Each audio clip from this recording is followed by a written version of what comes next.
Welcome to the first episode, the inaugural episode of Underdog NFL Podcast. I am hashtag Captain Kirk, hashtag Sixburgh, hashtag You Got Mossed.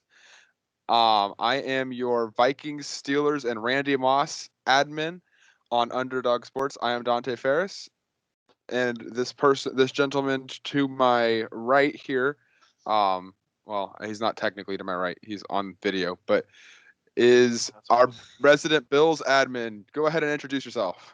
I am Josh Wilson.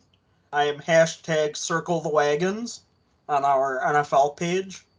Uh, I'm excited to be here, and hopefully the Bills will win this week, which they didn't do last week. All right, that's my co-host, and our guest for today is our resident Steelers and Saints admin, I am not a and Steelers admin. not Steelers, Titans and Saints admin. I'm sorry. He is Should also one of our founders of the Underdog Sports brand. Go ahead and introduce yourself, sir. I am Dez, and I did not catch it. I like that. It was a catch. It was a catch. It was, but it's gonna piss off Cowboys fans, and that makes me happy. That's all that we really need in this life. Pissed off But, Cowboys fans and the Saints losing in the playoffs. not- The only two guarantees in life. Well, it's that and fun Texas. it's fun to piss off Cowboys fans. It is because it's so easy. No, But they keep the History Channel in business. All right, the Des. Yankees. What are your tags on Underdog NFL? I'm King Me in response to Derrick Henry being the king, and 3 blind rests because of the 2017 NFC Championship. All righty. Now that we've introduced ourselves, let's recap week 1. But first, before we get there, because we are recording this at 8:15 Eastern Standard Time, and the Thursday night football game kicks off in exactly 5 minutes, we want to do a primetime pick'em early. So we're going to run through our 3 primetime pick'em games. So, Des, go ahead and open us with that Washington football team versus New York Giants.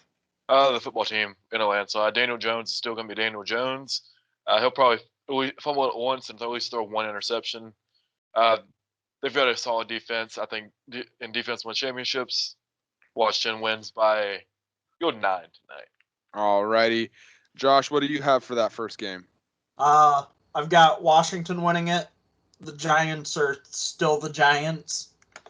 I don't think they've been good in about 10 years now. And I see them losing, even though Washington has a backup quarterback. I see Washington winning by at least a touchdown. All right, I've got. Quarterback almost beat Tom Brady in the playoffs. Yeah, Very true. I'm gonna round it out here and go 3 for 3 with this. I'm also gonna pick Washington football team. The Giants are still the Giants. I think they may be the most incomplete team in the entire league. They have the best shot at being the first 0-17 team. The only thing stopping them from doing that is they play in the NFC least. So I did see a step before we go to the next game. Daniel Jones is 4-0 versus the football team, but 0-5 in primetime games. Wow. One of those streaks has to get. All right, Yeah, Kirk one of those streaks has to get Cousins. broken tonight. Yeah. Taylor Heineke is going to be Taylor Heineke. He almost beat Tom Brady, who is undoubtedly the greatest quarterback that we've ever seen play this game. I hate to say it because I don't like Tom Brady, but I have mad respect for the man. Taylor Heineke almost beat him in prime time in the playoffs. The Washington football team did not get any worse by losing Ryan Fitzpatrick. They win. I say by 15. It's over at halftime. All right, let's go on the Sunday night football game. Chiefs versus Ravens. Dez, who do you have? Chiefs in a blowout. The Ravens have lost 2 of their top 3 rushers. I mean, they looked okay against Vegas, but that's Vegas. Like the Raiders are still gonna be the Raiders. They're the worst team in the AFC West. I think the Chiefs are the Chiefs. Like Mahomes is easily he's the quarterback of his generation. Absolutely, so I think he is the Tom Brady of this year's or of this generation. Not to mention, Lamar doesn't do good in big time games. Like, well, I don't know why we're comparing. In the playoffs. I'm not sure why we're comparing a running back to a quarterback, anyways. But go off. Chiefs win big, and it's not going to be close at any point in the game. Yeah, I think the closest it'll get is opening kickoff 0-0. I've got Chiefs in this game as well. The Ravens just lost to a very lackluster Oakland Raiders team. They have no run game aside from Lamar. Lamar still cannot throw the ball. He proved that on Monday night.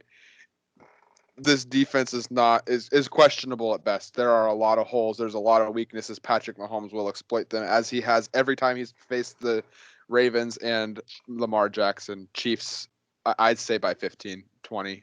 It's going to be bad. Yeah, I've also got the Chiefs in a blowout. The Ravens lost their top 2 running backs. I realize they've still got Lamar Jackson, but he can't do it all. And at the end of the day, it's the Chiefs. I see the Chiefs by at least 2 touchdowns. I've got a hot take, and if we're talking about Lamar, Kyler Murray is better and will finish the better career than Lamar. Oh, absolutely. I wouldn't even say that's a hot take. I'd say that is a very accurate take. He's got the same mobility as Lamar, but he can throw the ball. He's got I saw that on Sunday. I mean, he's got a cannon of an arm. For a little guy like that, cannon. Oh, yeah. All right, we're going to go Packers-Lions. I'll open it up.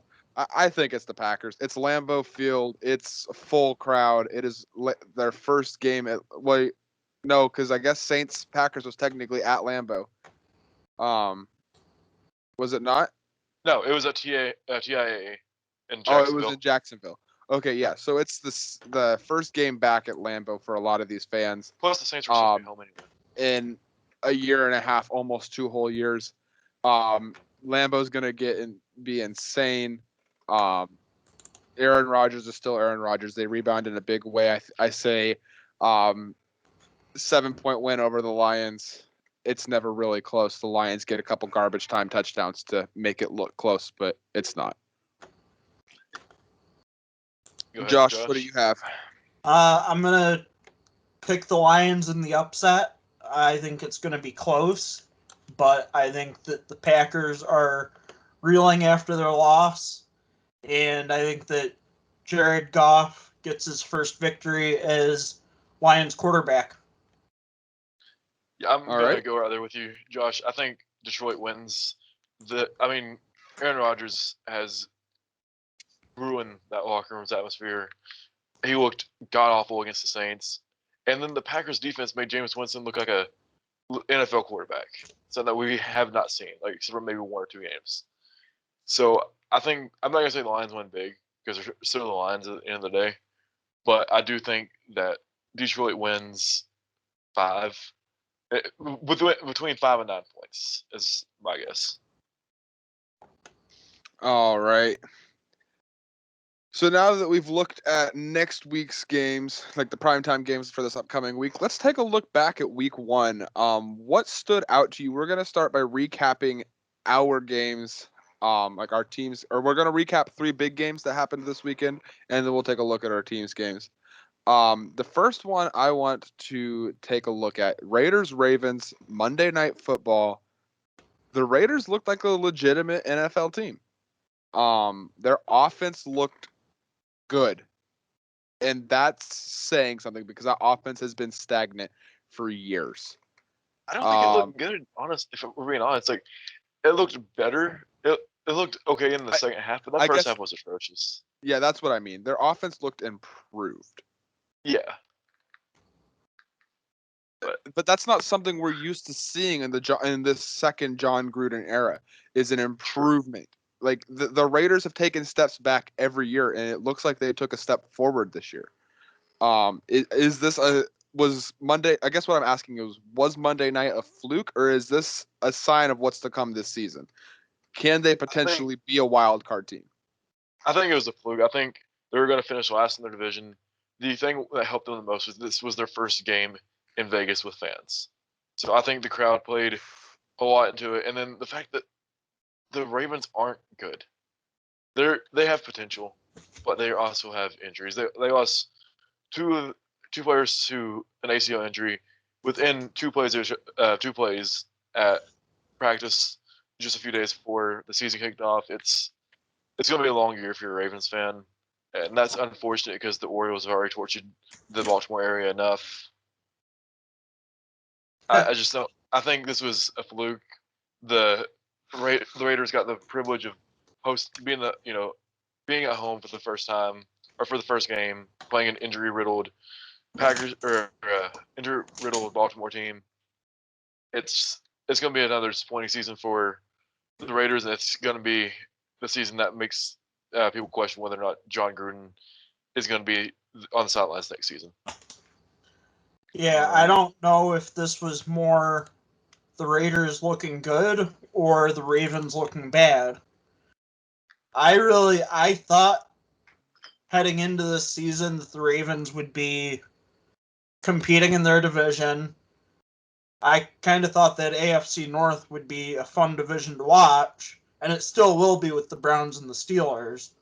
But with the injuries that the Ravens have, I think they're going to finish in last place. I think they'll finish behind the Bengals. So That's I don't a hot know. take. I don't know if Bengals that did look bad game. on Sunday. Yeah, I mean, so I don't know if that game was more the Raiders looking good or the Ravens looking bad. The one thing I will say negative against the Raiders this week was midway through the first quarter, as ironically enough, the Ravens were driving. ESPN flashed a graphic. ESPN has Monday night, right? Yeah. Yes. Yeah, so ESPN flashed a graphic with an animated John Gruden looking very dismayed, as he does on the sideline 90% of the time, because he's the coach of the Raiders. And he's walking through what looks like ruins of Las Vegas. And it flashed graphics of their defensive standings, and they're towards the bottom in every category over the last 4 years since Gruden took over, defensively. And I think that's something to watch for the Raiders because they Always gave been a up defensive team. 27 points. It's not like they held a very ailing Baltimore defense to little points. Like it took them overtime to beat a Baltimore offense that had one weapon the entire night. Like Mark Andrews was not a threat. Marquise Brown was a threat every now and then, but still not. And somebody in the underdog chat, in the NFL chat, said it might have even been Josh that said, Lamar Jackson looks like somebody button mashing in Madden. Oh yeah. Like it Yeah, I doesn't. think that was the other Josh. It does. Yeah, it was think- Magny. You're right. It was Magny, and it doesn't bode well for the Raiders that they gave up 27 points against him. I mean, it's just that defense still looks questionable. And yes, they had pressure on Lamar against a very good Ravens offensive line. But aside from that, the Raiders don't have a whole lot on defense. Their secondary is garbage. Their linebacking core is awful, and their safeties are atrocious. I think the Raiders just need to fire and start from scratch. Acknowledge that Derek Carr is not the quarterback for them, and then build around Henry Ruggs. Yeah. I do feel bad for Carr because I think Carr could be a legitimate quarterback, and he was starting to prove that under Jack Del Rio. And then they fired Del Rio to go with Gruden, and that was a terrible decision. Del Rio was the right head coach for that team, and they made a terrible decision going with Gruden. And I think Raiders fans are going to start to realize that this year. I think Gruden has had enough time to turn it around and has had nothing but steps back every season since he took the reins, and that's a problem for him. And I think that signals the beginning of the end. If this isn't the last year, next year will be. Oh, 100%. All right. So the next game I want to recap: big game, crazy game, absolutely bizarre. Let's talk Saints Packers. Who dat? Oh man, that was beautiful. I was not expecting it. Like, who would have told me going into the season that the Titans would have gotten blown out by the Cardinals and the Saints would have blown out Aaron Rodgers and the Packers? I would have told you were crazy. Like, Jameis Winston looked phenomenal on Sunday, and I don't know if it's because the Packers have an awful defense this year, or if it was him sitting behind Drew Brees and Sean Payton for a year. Either way, Jameis Winston looks new and improved, and it was really fun to see. And on the flip side, if you're a fan of the NFC North team, what the Saints defense did to the Packers and Aaron Rodgers more specifically was fun to watch. I think this might be one of the last few times that we see Aaron Rodgers play in Green Bay. Yeah, I'd agree with that. He clearly doesn't want to be there. He looked. That's the worst game of his entire career. He got pulled early in the fourth quarter for Jordan Love. I think he'll be a starter on Monday for sure. But I don't think he finishes the game, and I think this will be the last time he's in a Green Bay uniform, be it if he's retired and hosting Jeopardy or if he's playing for the Broncos. I just think that Sunday or Monday is going to be the last time he plays in Green Bay. Yeah. To me, Sunday felt very much like Aaron Rodgers. I don't want to say intentionally throwing the game because I feel like he has more respect for the game than that, but very lackluster. He just didn't care. There was no heart. There was no heart at all. And I don't know if that's because he's just done with football or if he's done with the Packers organization, but whatever it is, he needs to step away and hand the reins to Jordan Love, somebody who wants to go in there, win that job, and win games, because Aaron Rodgers clearly does not. Josh, what are your thoughts? Oh, go ahead. Des, go ahead. I was just saying, I think the shareholders, the residents of Green Bay, deserve better at this point. Yeah. Like living in Wisconsin for a little bit and being around Green Bay, going to Green Bay, like it's an awesome city full of awesome people, and they deserve better. Yeah, they absolutely deserve better. Yeah, I agree. I don't think we'll see Aaron Rodgers in Green Bay too much longer. I think that's a game they should have won easily.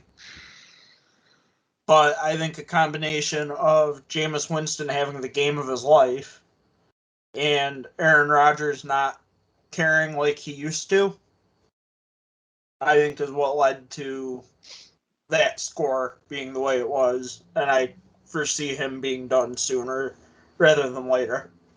Completely agree there. The last game I want to get to before we go to our own individual teams is Browns Chiefs. What a game. Baker Mayfield, I'm going to go first here just because I've got some thoughts. Yeah, Baker Mayfield again proved he does not have it. He does not have the it factor. The clutch gene, he is not a fourth quarter quarterback. Honestly, at this point, I feel like it's smart for the Browns to carry two starting quarterbacks. One for the first 3 quarters. One for the first 3 quarters, and then whoever else to play the fourth quarter, because Baker Mayfield is not it. He's just not. Baker Mayfield is a great first 3 quarter quarterback, but he, since 2018, has the lowest passer rating, the lowest yards, and is statistically the worst quarterback in the fourth quarter out of any quarterback in the league since 2018.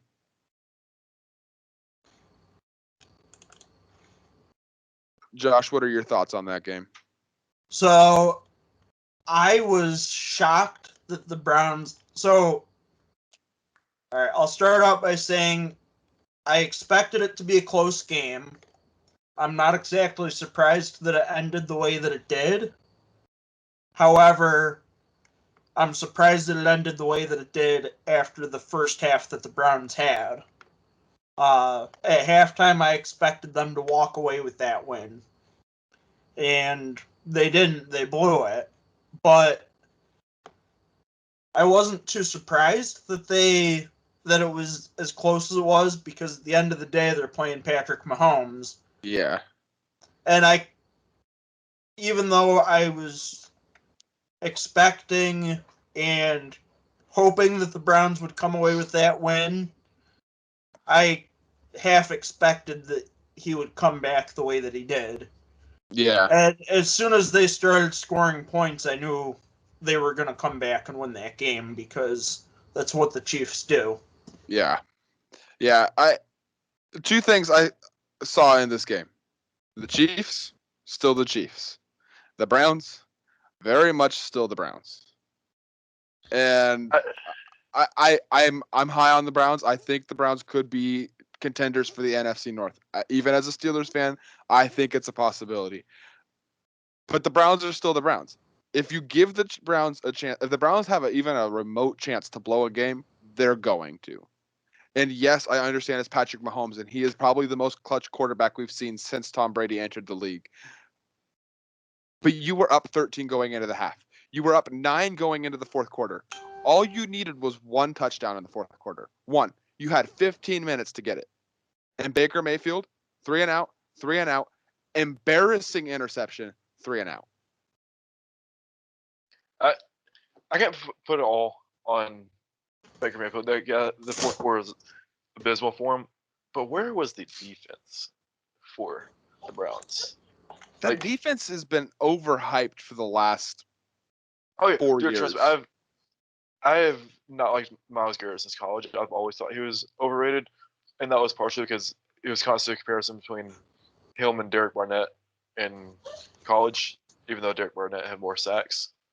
But still, like they should be a good team, but the Chiefs are a great team, and that's what we saw on Sunday. Like it was a good team versus a great team, and the Chiefs are a great team. Yeah, I 100% agree with that. The Chiefs are still a great team, but I think it's time to put to bed this whole idea that the Browns could even remotely be a top 5 defense this year. That defense disappeared when it mattered the most, and you can't do that and be a top 5 defense. It just doesn't work that way. Take a look at last year's Steelers, who were the number 3 overall rated offense or defense last year. They in that 11-0 run, multiple of them came on game-saving defensive drives. Yeah. Multiple of those ones. I think like 7 of those wins came because the defense stopped a team that was driving late in the fourth quarter to win, with a chance to win the game. Like that is what you need from a defense to be a top 5 defense. And the Browns they aren't there. And I think the Browns are legitimate contenders this year to win the division.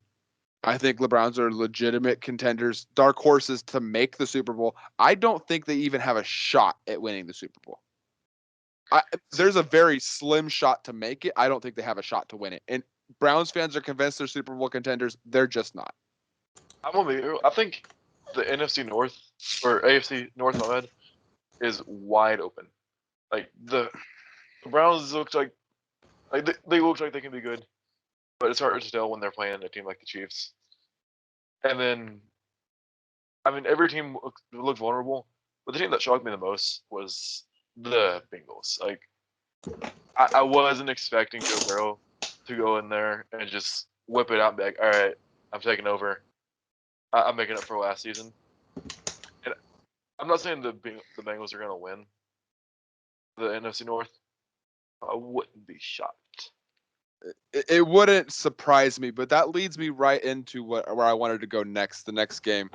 So we touched on all of those games. Now we're going to go into individual games. And the one I want to talk about most. So we're going to go with my Vikings first. So we'll follow that up with Dez's Titans. And then Josh and I will duke it out over the Bills and Steelers game. But first, I want to talk about the Vikings Bengals. Let's get this hype train rolling. Fire Zimmer. I mean, come on. Poor game management. No, very few. The average depth of target for Kirk Cousins was 7.3 yards. Like, are you kidding me? That man has a rocket for an arm. There is nothing that man can do well. But the one thing he can do well is throw a ball 50 yards downfield on an absolute rope. You have Justin Jefferson and Adam Thielen, who are both deep threats. And our average depth of target was 7.3 yards. And it's not like having watched that game, it's not like he was just missing wide open throws. It's because Adam Thielen and Justin Jefferson ran a whole lot of slants. Like they got the Michael Thomas treatment all game long.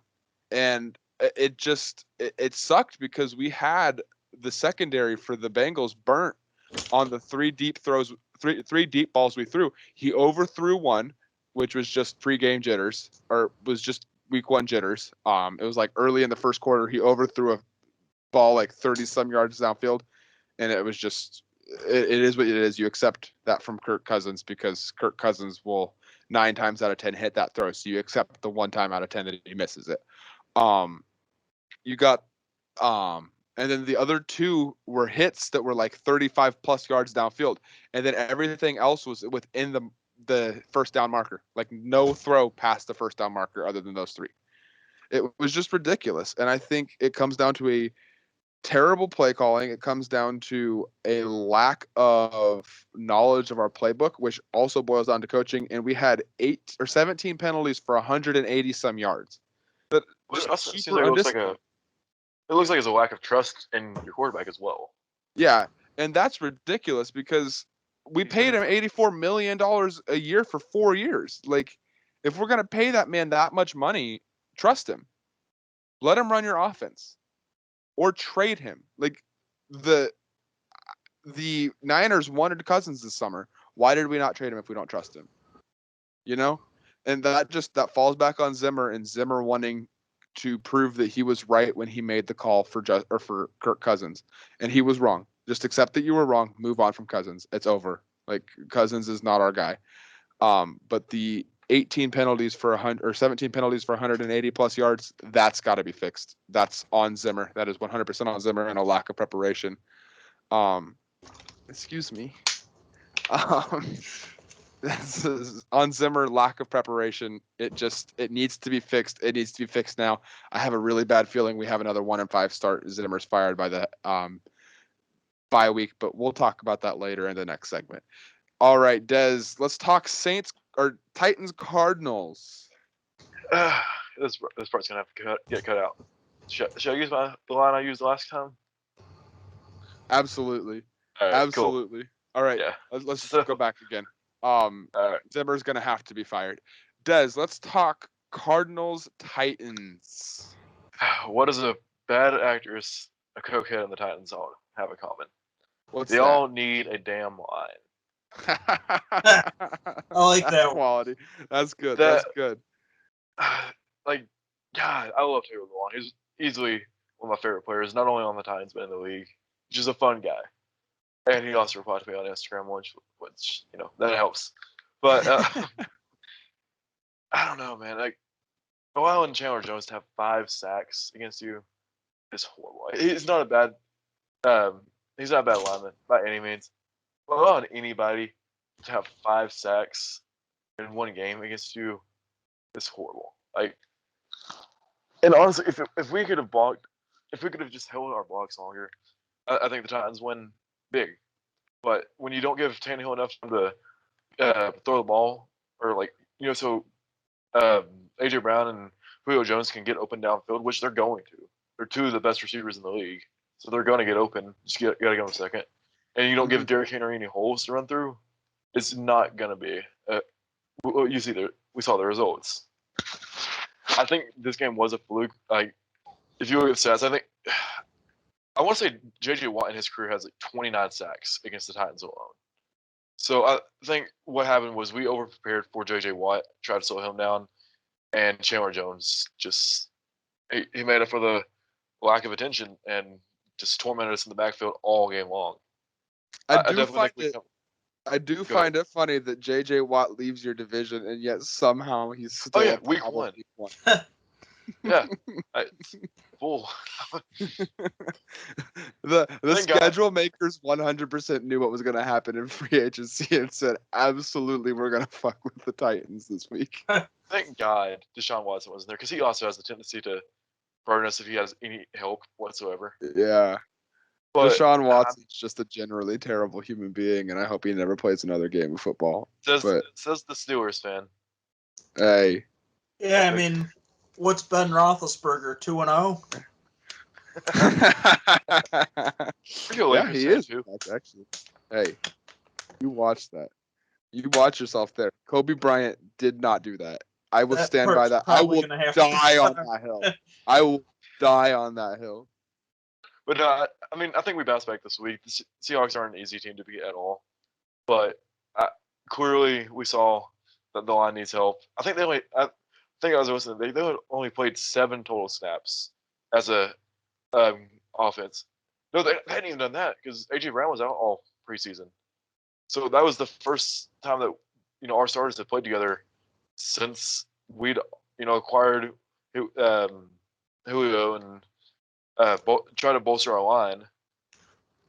And I think week 1 is a fluke. Our defense still sucks. It's going to suck until we get a new defensive coordinator. But Dupree was better as a Steeler. He's coming off an ACL. I mean, but still, we need a defensive coordinator. Absolutely. Like, I don't.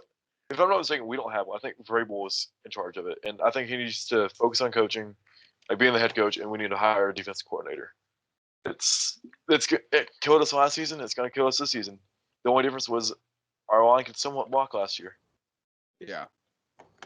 I think the key against the Seahawks is Derrick Henry remembering that Earl Thomas at one point played for the Seahawks, and he gives the entire Seahawks defense the Earl Thomas treatment and turns the entire Seahawks defense into a blocker for himself, because that will forever be my favorite Derrick Henry moment when he turned Earl Thomas into a blocker. That was beautiful. That was a beautiful playoff run, man. Oh man, what a game! All right. So now that we've touched on Titans and Cardinals, Josh, how about we discuss Bills Steelers? So for any of you who are big fans of the Underdog family of pages, you will have seen that Josh posted, was that Wednesday or Tuesday this week? Monday, I think it was. Monday or Tuesday. Monday or Tuesday this week, Josh posted a meme, except it didn't have his normal badge. It was a meme with a guy holding a sign that said the Bills will still finish 13-3 or 13-4, whatever it was. And he had a badge on it that happened to say #Harris of all, with a picture of Najee Harris's smiling mug on the front. So, Josh, how about you tell us a little bit about how you earned said badge? So, Dante and I had a badge bet, one which I actually made. I asked him if he wanted to bet with me. So, the loser of said game takes a badge that the winner designs. So I have to use that ugly badge all week long. Until his Bills kick off Sunday at 1 a.m. or 1 p.m. Yes. So. Sunday's game was very disappointing. It did not go at all the way that I expected it to go. I think one reason is actually one thing I'd like to talk on about the league as a whole, because I saw it in a lot of the games. I don't think the teams prepared their starters enough in preseason. Practice. I think that's a legitimate issue. I think you have a point there, because the Vikings never had their starting wide receivers. Justin Jefferson and Adam Thielen only played, I think, a combined 7 snaps with Kirk Cousins in 3 games. So I think that's very much a real issue that there's a lot to talk about with that. Yeah, I mean, so one of the Bills' biggest problems that I saw was the timing seemed to be off between Josh Allen and his receivers. There were a lot of balls that were either just underthrown or just a little bit overthrown, or the receivers just dropped. And I realize that'll happen in any game, but in-game snaps, whether it be preseason or regular season, is better than practice snaps, and I just don't think that the starters got enough opportunity. And I also do think that Steelers' defense was better than I thought it would be. I'll give you credit on that. So I don't want to take away from the game they played, but I think a big part of the final score was just that the Bills were not prepared for week 1. So hopefully next week against the Dolphins, they can figure it out. Because 0-2 would not be a good start. Are you from Canada, Josh? Natural, like by birth? Yes. I could tell. I was born in Ottawa. I could tell just by the way you say out. All right. I agree with a lot of what you said on the Bills. I thought Josh Allen, I want to give Josh Allen more credit for that game than you do. Josh Allen played a hell of a game. He really did. I mean, he looks like a future MVP. He really does. He looks a lot like himself from last year. I think everybody was saying, what's he going to look like when crowds come back into stadiums? And I don't think that's going to be a problem for him. He's played with crowds in stadiums before, and he looked good. 2019, when they challenged the Patriots in Brady's last season in New England for the division, he looked good. He looked good all season long. I genuinely think he's going to have a very good year this year. I think he looked a lot better than Pro Football Focus said he did. I think his grade was middle of the pack. I think he looked a lot better than that. I just think a lot of credit needs to be given to that Steelers defense. That Steelers defense stepped up in big ways. I said in the chat earlier this week that the Bills beat us last year because of a lack of a run game. And I said that was going to be the difference this year. I was wrong. The Bills' run game stepped up. The Bills played incredibly well on offense. The Steelers' defense was just too much. We were talking before this about a play where T.J. Watt, Cam Hayward, and Tyson Alualu were all three like physically tackled by offensive linemen. And somehow Melvin Ingram III still got to Josh Allen and got a sack to force a big fourth down. Like, there was holding all day. And we blitzed only 3 times in the entire game. Like, so that defensive front four is just phenomenal. And they're going to get pressures on all sorts of quarterbacks this season. And it is what it is. I mean, that's something that teams are going to have to game plan for. And I feel bad for Josh Allen because he had to face an elite pass rush week 1. Week 1. Yeah. And so he's going to adapt. He's going to be all right. I really look forward to this matchup in January. I hope we end up playing at some point in the playoffs. It'll be a good game, win or lose. And I look forward to another badge bet. This time. Let's split number. Yes, sir. Good number. All righty. So now that we've touched on recaps from last week's games, let's go to the next segment. It's something I will be doing weekly, and it is called Dante's Weekly Overreactions. So what this is I take a scenario from the prior week and I overreact to it, just as the title obviously communicates. This week I've got 2 positive overreactions and a negative overreaction. I'm going to start with the Vikings. We're 0-1. Last season, the Vikings started 1-5 going into their bye week 7. This year, they have a bye week 7 as well. We opened the season with the loss to the Bengals. That's frustrating in and of itself because it's the Bengals. I mean, come on. They were one of the league's most disappointing teams last year. They've been disappointing for years. I mean, 2 years ago, there was a man living on the roof of his restaurant until the Bengals won a game. And he went well into December before he was able to come off of his rooftop because the Bengals were winless into December. I mean, this is a very disappointing franchise as a whole. Their best quarterback of all time would probably be, well, I'm not even going to go there. Yeah, I would say Carson Palmer, and he was a disappointment in Cincinnati. He didn't get good until he got to Arizona. Yeah. And I would genuinely say he's the best quarterback of all time for them. They're just a disappointment of a franchise. The Vikings lost to them week 1. Joe Burrow is good. I think Joe Burrow will take that title as best quarterback in franchise history eventually. He's just not there yet. The Vikings had 17 penalties for 180 plus yards. That's frustrating. The Vikings looked like garbage. The Vikings will start 0-4. They will be 1-5 going into their bye week yet again. And during the bye week, Mike Zimmer will get fired. That is my Vikings overreaction for the week. Let's move to my second overreaction for the week.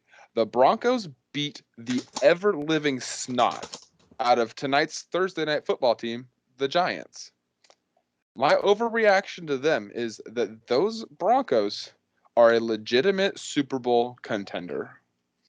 They are a quarterback short of winning the Super Bowl, and they will be a dark horse to win their division and make an AFC championship appearance. I think the Broncos are genuine Super Bowl contenders right now, even with Teddy Two Gloves. My third overreaction for the week comes with the Steelers. Of course, I touched on my two favorite teams for the week because it's week one, and why not, you know? That Steelers defense looked phenomenal on Sunday afternoon. And I would venture to say that Steelers defense, come the end of the season, will be ranked as a top 5 all-time Steelers defense, rivaling some Steel Curtain era defenses. Those are my 3 weekly overreactions. Let's get your reactions, guys. Josh, you can go ahead. All right, so for the first one, it was the Vikings. Zimmer getting fired. I agree with you. I could legitimately see the Vikings being 0-4 and then beating the Lions at home and then losing to the Panthers going into the bye being 1-5. And I don't think Zimmer would survive that a second year in a row. So I do think you're correct on that one. The Broncos, I'm not buying because the Bills, Browns, and Chiefs will be fighting for the top spot in the AFC. The Broncos aren't going to topple the Chiefs, so they'll be a wild card team. So I just don't see them. I mean, they're going to have to go into one of those 3 places and win the first week of the playoffs, and I don't see that. The Steelers could be, but I want to see more of them before I buy or sell on that, because it was an off game for the Bills, but I don't want to take credit away from them. I do think they're going to be good. So I guess I need to see more on that one. All right. I guess we'll start with the Vikings as well. It wouldn't shock me to see them start off the season 1-5. It also wouldn't shock me to see them start the season 5-1. Yeah, they've got a gauntlet of a schedule, but they also have a good team on paper. And yeah, I know Faber doesn't win championships, but you know they've got talent there. If they do end up going 1-5 and firing Zimmer, I think it's time to either commit to building Keelan Mond as your quarterback, or just tank and hope to God that JT Stroud shows up for the Ohio State and doesn't continue to suck like he has, and draft him and build around him. But either way, I think the season's a decision time. I would like to say, absolutely, this season needs a decision. I would like to say that if Mike Zimmer gets fired and Eric Bieniemy is not our head coach come next season, I will riot. Jim Harbaugh could come back to the NFL. Absolutely not. Nope. I will not watch another Vikings football game if Jim Harbaugh is my head coach. Absolutely not. But I'll go ahead and tell you how you're wrong on Denver. I mean, they play in the same division as the Chiefs. You're not going to win that division right now. Mahomes is in his prime. He's got weapons around him. He's got a solid defense. And yeah, even if the Broncos trade for Aaron Rodgers, it's still not going to be enough. There's just too many good teams in the AFC for them to be legitimate contenders, in my opinion. Like Josh already said, they're going to be a wild card team. I can see that all day.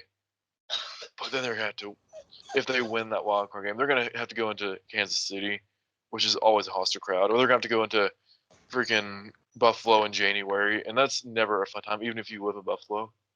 Oh, I will say that some of the funnest games I've ever been to are Buffalo in December. or January.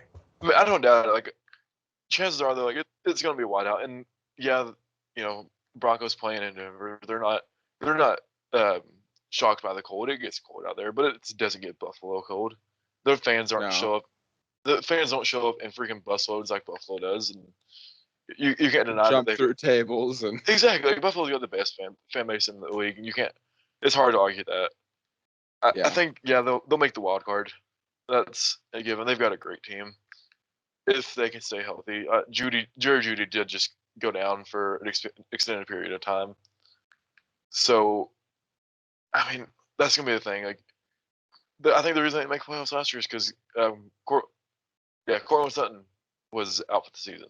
Like, their team struggles to stay healthy. If they can get a quarterback, they're definitely gonna make the playoffs, regardless of if they lose out on Jerry Jeudy for the season. I think Sutton can carry that load with the right quarterback. But I mean, like I said, you're gonna have to win the wild card. And chances are, if you play the wild card, you're probably gonna end up playing like a team like the Titans or the Browns, who aren't easy teams to beat. And then if you can find a way to win there, you're gonna have to play Kansas City or Buffalo in their home crowd. That's not a recipe for success. So yes, the Broncos can make playoffs. No, they are not Super Bowl favorites. No, they're not favorites for the division. I think they'll finish second in the division because the Raiders are the Raiders, and Justin Herbert, I'm calling it right now, he's gonna have a sophomore slump.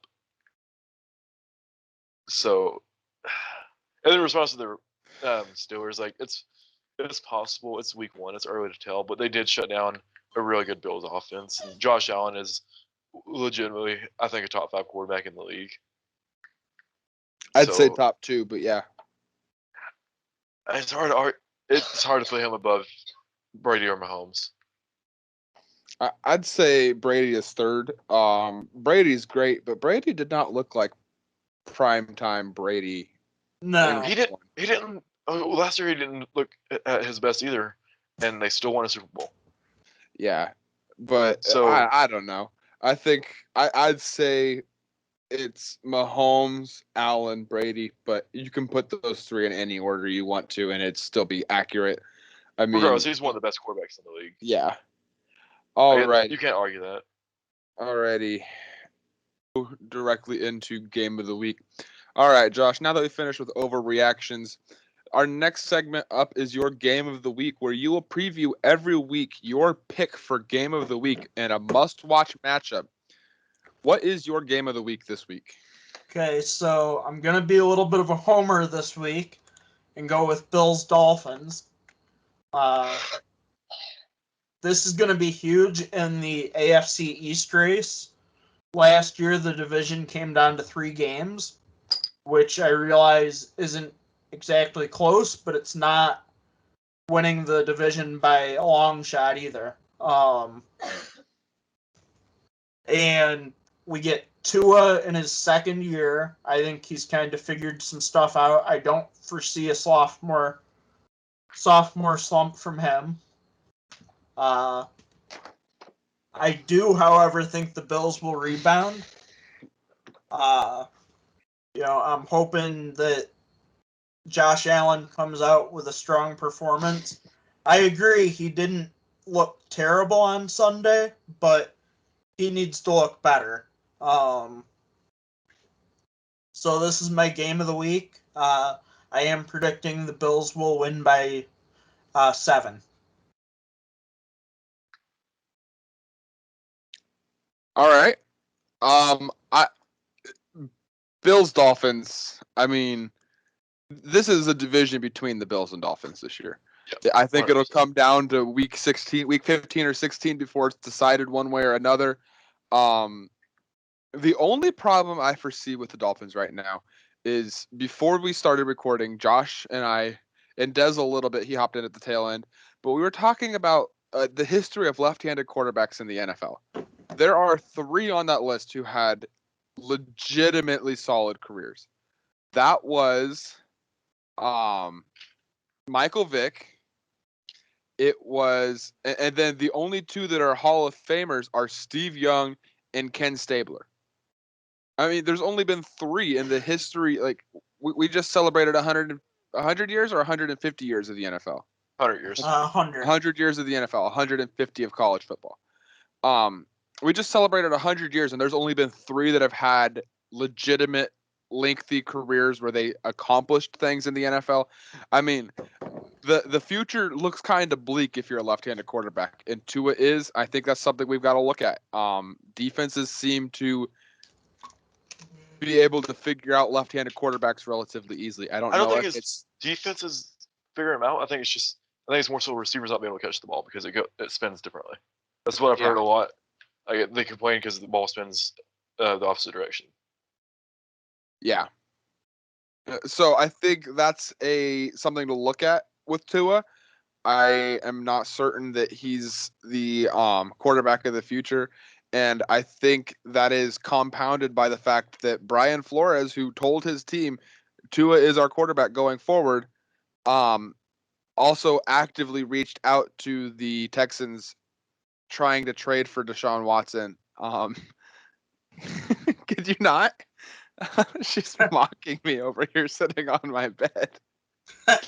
Let me go back, and I think that's also compounded by the fact that Brian Flores, who openly told his team Tua is our quarterback, then literal hours later, news breaks that he contacted the Texans about potentially trading for Deshaun Watson and what it would take to get him.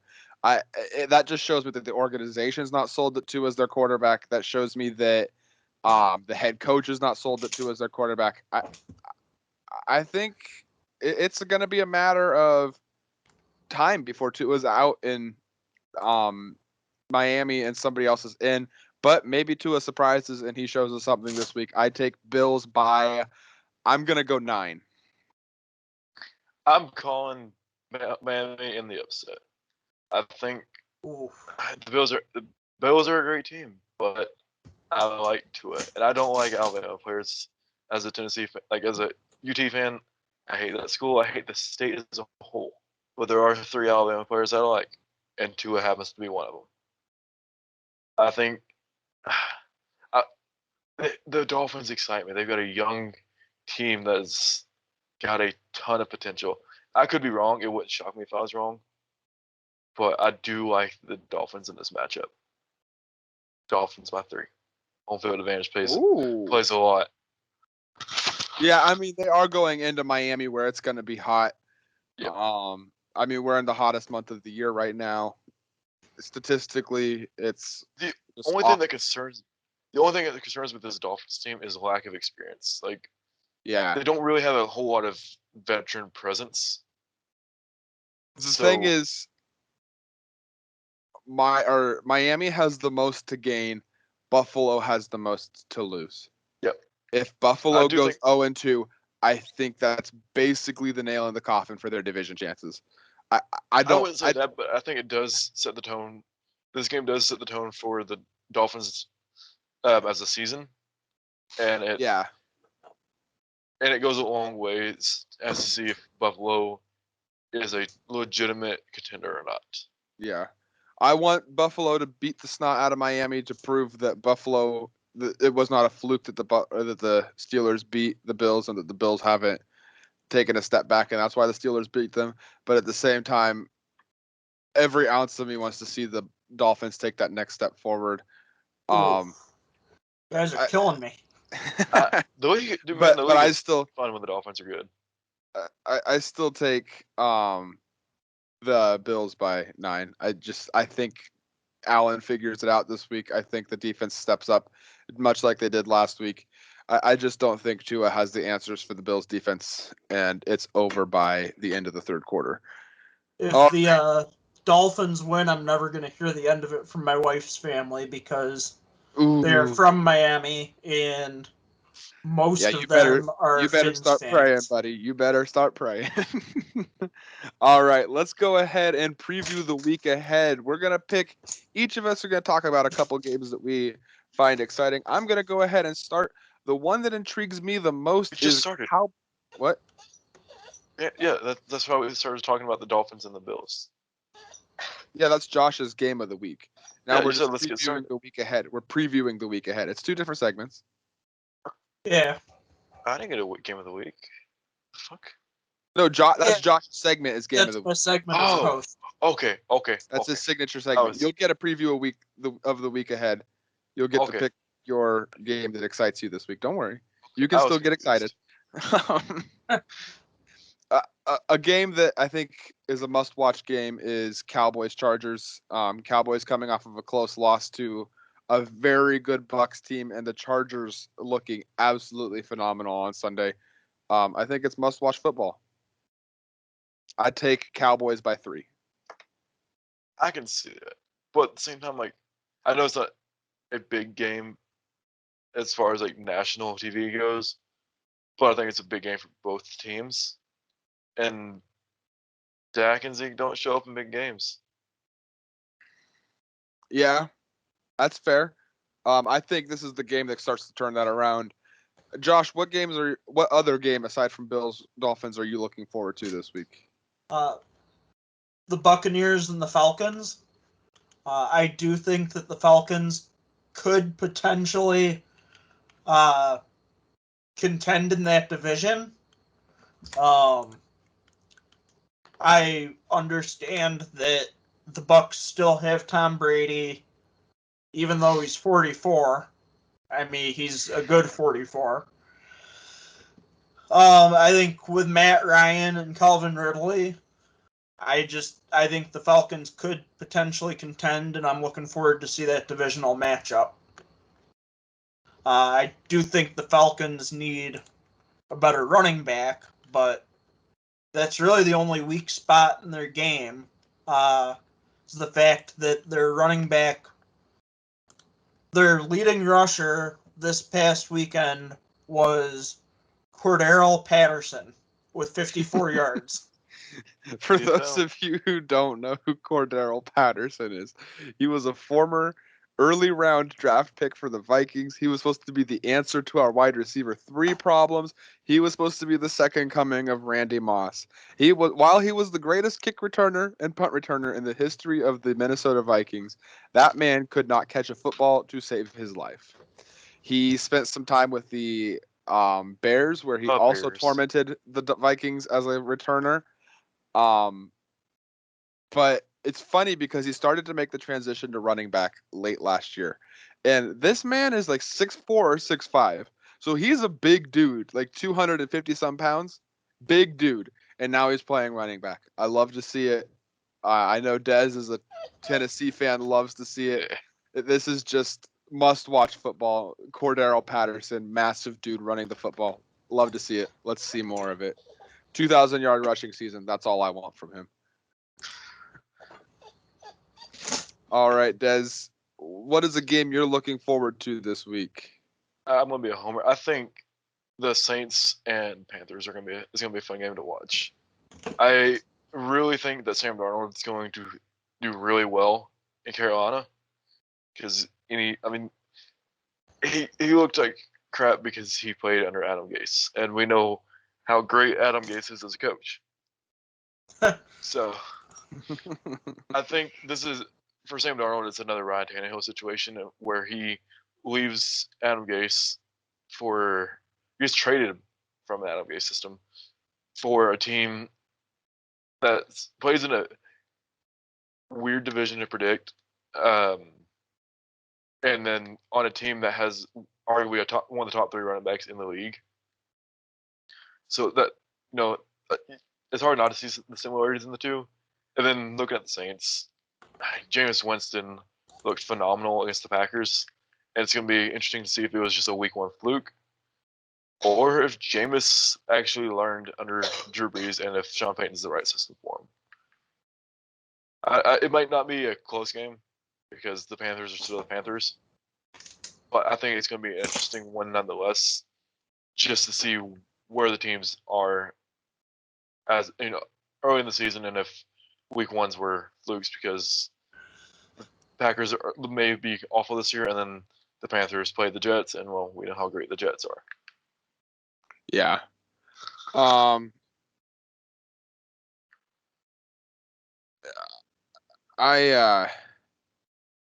Yeah. That's all I got with that. Yep. So Josh touched on the Bills, Dolphins, Dez touched on Saints and Panthers. Oh, the I'm Catholic gonna go ahead community and that. touch on what? So don't tell the Catholic community I touched on Saints. I'm gonna go ahead and touch on Vikings, Cardinals. I think the Cardinals beat us by 14. I don't think it's even close. This game will be over before halftime. And unlike the Browns, the Cardinals are not gonna blow it. And then the Steelers, Raiders. I say the Steelers win by 17. I don't think it's even close. I really don't. The Raiders are not that great. Monday night was a fluke, and that will just be quite obvious. So yeah, Josh already touched on Bills. Des, go ahead and touch on the Titans Seahawks real quick. Yeah, I think it's gonna be interesting. Like it's gonna be fun to watch DK Metcalf versus AJ Brown all game. Just two absolute studs out of Ole Miss. Both teams are definitely glad that they picked up in the draft.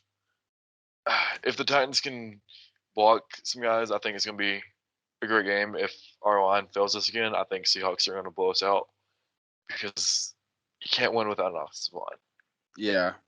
But it's gonna be interesting to see how the Titans do, because if we can get some blocking, I think it's a blowout the other way. The Saints or the Seahawks defense does not impress me. They're not the Legion of Boom anymore, and I think there's a lot of holes, especially in that secondary. And you playing a team like the Titans where you have Julio Jones and AJ Brown on either side, that's not good if you've got holes in your secondary. And then even if you stop them, ideally Derrick Henry's there just to bulldoze his way through. So I don't think it's gonna be close. Either Titans get blown out or they blow the Seahawks out. Yeah. But it's gonna be interesting nonetheless. Alrighty. Well, that's gonna wrap it for our week. We talked about a lot today. If you liked what you heard and you want to join our Underdog family, go ahead and shoot us a message on any of our Underdog in any of the Underdog pages within our family of sports. We have Underdog NCAA, Underdog NHL, NFL, NBA, MLB, and NASCAR. Go ahead and shoot any of those pages a message, and we will guide you in the right direction to find your future home with the Underdog family. We thank you again for joining us. I am Captain Kirk and hashtag Sixburgh, representing the Vikings and Steelers. I can also be found as under hashtag You Got Mossed, representing legend Randy Moss. This is my co-host Josh Wilson. What is your tags again? I am hashtag Circle the Wagons, representing the Buffalo Bills. And our guest this week, resident Titans and Saints admin Dez. What are your tags? King Me and 3 Blind Breaths. And you can find us all on a numerous US Underdog Sports pages amongst our family of pages. Go ahead and check us out. And if you don't already like our pages, go ahead and give our pages a like. We'll see you here at the same time next week. Have a good week.